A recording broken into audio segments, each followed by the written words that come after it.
Hello friends, welcome back to my channel Meeshi daily routine. तो हमेशा की तरह आज की वीडियो भी बहुत ही ज़बरदस्त है और इतने अमेजिंग टिप्स एंड ट्रिक्स मैं आपके लिए लेके आई हूँ जो आपकी लाइफ को बहुत ही ज़्यादा आसान बना देंगे। तो वीडियो को एंड तक आपने ज़रूर देखना है ताकि ये टिप्स एंड ट्रिक्स आपके भी किसी काम आ सके। तो चलिए स्टार्ट करते हैं आज की इस वीडियो को। तो सबसे पहला टिप जो यहाँ पे मैं आपके साथ शेयर करने वाली हूँ वो इस तरह के नए कपड़े या ऐसे कपड़े जिनके ऊपर कोई काम वगैरह हुआ होता है या उनके ऊपर इस तरह के टसल्स लगे होते हैं जिनका रंग जो है वो बार बार वॉश करने से ख़राब हो सकता है। लेकिन क्या करें कि हम इनको बहुत ज़्यादा फ्रिक्वेंटली वॉश भी नहीं कर सकते, लेकिन जब हम इन्हें एक दफ़ा वेयर करते हैं तो अक्सर इनके जो अंडर आर्म्स वाली जगह होती है वहाँ से स्मेल आना स्टार्ट हो जाती है और फिर जिस भी कबर्ड के अंदर हम इनको रखेंगे वहाँ से भी स्मेल आना स्टार्ट हो जाती है। तो किस तरीके से आप अपने इन कपड़ों को बिना वॉश किए इनकी जो स्मेल है उसको ख़त्म कर सकते हैं। देखें, वॉश तो हमने करना ही है, लेकिन अगर हम इनको फ्रीक्वेंटली वॉश करते हैं ना तो इनका जो काम है ना वो ख़राब होना स्टार्ट हो जाता है, या अगर टसल्स हैं तो उनका कलर उतरना स्टार्ट हो जाता है। तो सबसे पहले तो हमने इस शर्ट को ना उल्टा कर लिया है। अच्छा जी, उसके बाद हमने यहाँ पे ले लिया है टेल्कम पाउडर। आपके घर में जो भी टेल्कम पाउडर यूज़ होता है आप उसका इस्तेमाल कर सकते हैं। अब इस टेल्कम पाउडर को हमने किस तरह से अप्लाई करना है, देखें जो अंडर आर्म्स वाले एरियाज़ होते हैं वहाँ पे आपने टेल्कम पाउडर थोड़ा सा स्प्रिंकल कर देना है, क्योंकि पाउडर्स के अंदर ना ये एबिलिटी होती है कि वो मॉइस्चर को या स्मेल को बड़े अच्छे तरीके से अपने अंदर एब्जॉर्ब कर लेते हैं, जज़ब कर लेते हैं। तो ये देखें यहाँ पे मैंने थोड़ा थोड़ा जो पाउडर है ना वो अप्लाई कर दिया है अंडर आर्म्स वाले एरियाज़ पे, और इसको ना हल्के से ना हमने रब करना है ताकि जो भी हमारा ये पूरा एरिया है ना वहाँ पे पाउडर जो है वो फैल जाए। तो इस तरीके से हम इसे रब कर देंगे। आप शर्ट को सीधा कर लें तो आप देखेंगे कि बिल्कुल भी पाउडर के निशान आपको नज़र नहीं आएंगे। तो इस तरीके से एक तो आपने अपने ड्रेस को भी सेव कर लिया, इसके अंदर जो भी स्मेल आ रही थी वो ख़त्म हो जाएगी, और जिस भी अलमारी के अंदर आप इसको रखेंगे, कबर्ड के अंदर रखेंगे, तो वहाँ पे भी इसकी वजह से कोई भी स्मेल क्रिएट नहीं होगी। तो जितने आपके काम वाले ड्रेसेस होते हैं या इस तरह के ड्रेसेस जिनका कलर बहुत ज़्यादा फेड होने के चांसेस होते हैं, इस तरीके से आप इनको सेव कर सकते हैं।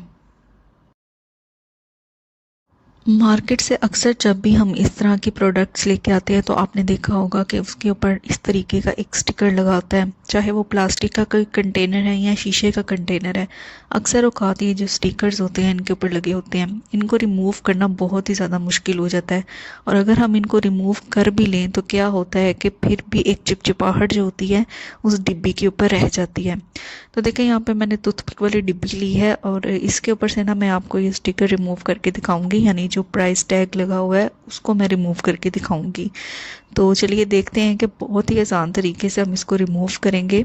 तो यहाँ पे हमने ले लेना है हेयर ड्रायर। तो हेयर ड्रायर का यूज़ करके आप इस स्टिकर को बड़े अच्छे तरीके से रिमूव कर सकते हैं। देखिए हेयर ड्रायर के अंदर एक गर्म हीट होती है, तो जैसे ही हम इस स्टिकर के ऊपर इसको अप्लाई करेंगे तो जो स्टिकर की जो ग्लू होगी प्राइस टैग की वो आहिस्ता आहिस्ता नरम होना स्टार्ट हो जाएगी और बहुत ही आसानी से आप इस स्टिकर को रिमूव कर सकते हैं। बस 1 से 2 बार आपको हेयर ड्रायर से इसको हीट देनी होगी, उसके बाद आप इसको आसानी रिमूव कर सकते हैं। और आप ख़ुद ये नोट करेंगे कि इसको रिमूव करने के बाद बिल्कुल भी किसी भी किस्म की जो चिपचिपाहट होती है वो डिब्बी के ऊपर आपको महसूस नहीं होगी। तो ये बड़ा ज़बरदस्त सा वे है, अगर आप नीट एंड क्लीन तरीके से प्राइस टैग चीज़ों के ऊपर से उतारना चाहते हैं तो इस तरीके को आप ज़रूर फॉलो करिए। तो चलिए देख लेते हैं आज की वीडियो का नेक्स्ट टिप। तो जो आज की वीडियो का नेक्स्ट टिप है वो इस तरीके के रबर बैंड्स को लेके है। देखें इस तरीके के रबर बैंड्स तो हर घर में अवेलेबल होता है, छोटी बच्चियों के लिए हम यूज़ करते हैं, लेकिन इनको ऑर्गेनाइज़ करना ना बहुत ज़्यादा डिफ़िकल्ट होता है, और जब हमें इनकी ज़रूरत होती है उस वक़्त इनको ढूंढना बहुत ही ज़्यादा हेक्टिक हो जाता है। तो यहाँ पे एक बड़ा ही ज़बरदस्त सा ट्रिक आपको बताऊंगी। आपने क्या करना है कि जब टिशू रोल ख़त्म हो जाता है उसके बाद जो उसका अंदर वाला पार्ट होता है जो इस तरह का गत्ते का होता है उसका आपने यूज़ करना है। तो देखें, अगर आपके पास ज़्यादा रबर बैंड्स हैं तो आप बड़े वाला टिश्यू रोल ले लें, और अगर आपके पास छोटे या कम रबर बैंड्स हैं तो आप छोटे वाले टिश्यू रोल का भी इस्तेमाल कर सकते हैं। तो सिंपल देखें, आपने क्या करना है, इस तरीके से एक एक रबर बैंड को आपने इस गत्ते के ऊपर चढ़ा देना है। इस ऑर्गेनाइज़र को आप कबर्ड के अंदर कहीं पे भी रख सकते हैं, तो ये इजीली आपको असेसिबल होगा। देखिए, स्कूल जब बच्चों ने जाना होता है मॉर्निंग टाइम में बहुत ज़्यादा हैसल होती है, तो हम रबर बैंड्स को ढूंढना शुरू कर देते हैं। तो कबर्ड में ये एक जगह पड़ा रहेगा तो बआसानी आपको मिल जाएगा। आपने जितने रबर बैंड्स यहाँ से लेने हैं वो आप लें, और उसके बाद इस ऑर्गेनाइज़र को दोबारा आप कबर्ड के अंदर रख दें। तो बहुत ही आपके ये टाइम की बचत भी करेगा, और आपके जो रबर बैंड्स हैं वो भी एक जगह ऑर्गेनाइज रहेंगे। तो देखिए, इसी तरह मेरे पास डिफरेंट साइज़ेस के रबर बैंड्स हैं, पोनीस हैं, उनको भी मैं इस गत्ते के ऊपर चढ़ा दूंगी। तो ये एक तरह से इतना ज़बरदस्त सा ऑर्गेनाइज़र बन के तैयार हो जाएगा जिसके ऊपर आपका एक भी पैसा खर्च नहीं होगा। तो बाज़ार से महंगे महंगे ऑर्गेनाइज़र लाने से बेहतर है कि घर में मौजूद चीज़ों से आप कोई ना कोई जुगाड़ लगाएं। तो है ना ये कमाल का टिप। तो अगर अभी तक आपको मेरी वीडियो पसंद आ रही है ना, तो प्लीज़ लाइक ज़रूर करिएगा। तो चलिए देख लेते हैं आज की वीडियो का नेक्स्ट टिप। तो देखिए, यहाँ पे ना मैंने एक टिश्यू पेपर ले लिया है, और इस टिश्यू पेपर को ना मैं डबल फोल्ड कर दूंगी, और डबल फोल्ड करने के बाद इसके अंदर मैं डालने लगी हूँ जी मैजिकल चीज़, जिसे हम कहते हैं बेकिंग सोडा। तो हम सबको पता है कि बेकिंग सोडा के कितने बेशुमार फ़ायदे होते हैं। तो यहाँ पे हम इसको जिस मकसद के लिए यूज़ करने लगे हैं ना, आप खुद हैरान हो जाएंगे। तो ये देखिए, यहाँ पे तकरीबन हाफ़ टेबल स्पून के करीब ना मैंने भर के बेकिंग सोडा का ऐड कर दिया है टिश्यू पेपर के अंदर। अब इस टिश्यू पेपर को ना हमने अच्छे तरीके से रैप अप कर देना है। देखिए, हम सबको पता है कि जो बेकिंग सोडा होता है ना, एक तो ये खानों में भी यूज़ होता है, लेकिन दूसरा ये है कि इसके अंदर ये बड़ी ज़बरदस्त प्रॉपर्टी होती है कि ये बैड स्मेल को बड़े अच्छे तरीके से अपने अंदर जज़ब कर लेता है। तो आज इसका हम बड़ा ज़बरदस्त सा यूज़ करेंगे। तो देखें, इस तरीके से हमारे पास बेकिंग सोडा का एक पैकेट बन के तैयार हो चुका है। तो चलिए देखते हैं कि इसका इस्तेमाल कहाँ पे करना है। देखिए, हमारे घर में जितनी भी डस्टबिन्स होती हैं, चाहे वो हम किचन में रखते हैं चाहे वॉशरूम में रखते हैं, एक वक्त होता है कि उसके अंदर से बहुत ही बैड स्मेल आनी स्टार्ट हो जाती है। ख़ास करके जो हमने किचन में डस्टबिन रखी होती है उसके अंदर तो बहुत ज़्यादा आती है। तो सबसे पहले आपने क्या करना है, डस्टबिन को आपने शॉपर लगा देना है अच्छे तरीके से, और शॉपर लगाने के बाद आपने सबसे पहले उसके अंदर ये वाला पैकेट रख देना है जिसके अंदर हमने बेकिंग सोडा ऐड किया है। अब इसके अंदर आप किचन का जो भी कचरा वगैरह डालेंगे, कोई फ्रूट्स वेजिटेबल्स के छिलके हैं, तो क्या होगा, ये बेकिंग सोडा उसकी जो स्मेल है, एक बैड स्मेल है, उसको अपने अंदर जज़ब करता जाएगा, जिसकी वजह से डस्टबिन के अंदर से स्मेल नहीं आएगी। तो चलिए देखते हैं आज की वीडियो का नेक्स्ट टिप।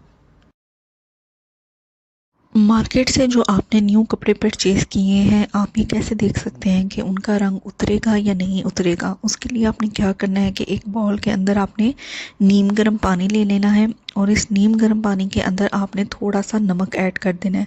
तो तकरीबन 1 टेबल स्पून के करीब यहाँ पे मैंने नमक ऐड किया है। तो बस नमक से आप इस चीज़ का अंदाज़ा लगा सकते हैं कि आपके जो कपड़े हैं वो रंग छोड़ेंगे या नहीं। तो नमक को हमने अच्छे तरीके से ना पानी के अंदर मिक्स कर लेना है। अब सैंपल के तौर पे ना यहाँ पे मैंने एक टी शर्ट ले ली है, और डार्क कलर की ली है, क्योंकि ज़्यादातर अमूमन जो डार्क कलर्स होते हैं उन्हीं का खदशा होता है कि वो रंग छोड़ेंगे। अब मैं क्या करूँगी, जो एक कॉर्नर है ना, वो इस शर्ट का मैं पानी के अंदर, इस नमक वाले पानी के अंदर मैं डिप कर दूँगी, और डिप करने के बाद तकरीबन 5 से 10 मिनट के लिए मैं इसको ऐसे ही छोड़ दूँगी। तो देखिए, इस पानी के अंदर मैंने इस जो टी शर्ट है इसका एक कॉर्नर इसके अंदर मैंने डिप कर दिया है। 5 से 10 मिनट के लिए मैं इसको ऐसे ही छोड़ दूँगी।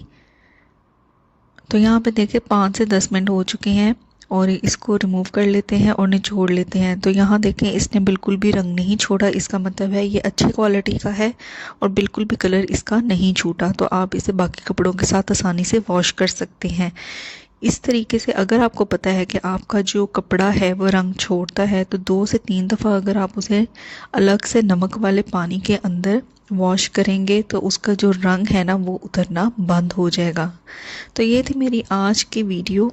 और उम्मीद करती हूँ कि ये टिप्स एंड ट्रिक्स आपको बहुत ज़्यादा पसंद आए होंगे। वीडियो पसंद आई है तो इसको लाइक, शेयर और कमेंट ज़रूर करें। चैनल पे नहीं है तो चैनल को ज़रूर आपने सब्सक्राइब करना है और जो बेल नोटिफिकेशन होती है यानी जो घंटी का बटन होता है उसको भी प्रेस करना है। वीडियो को शेयर करें, क्या पता किसी के काम आ जाए। मिलती हूँ आपसे नेक्स्ट वीडियो में। Till then take care, bye bye.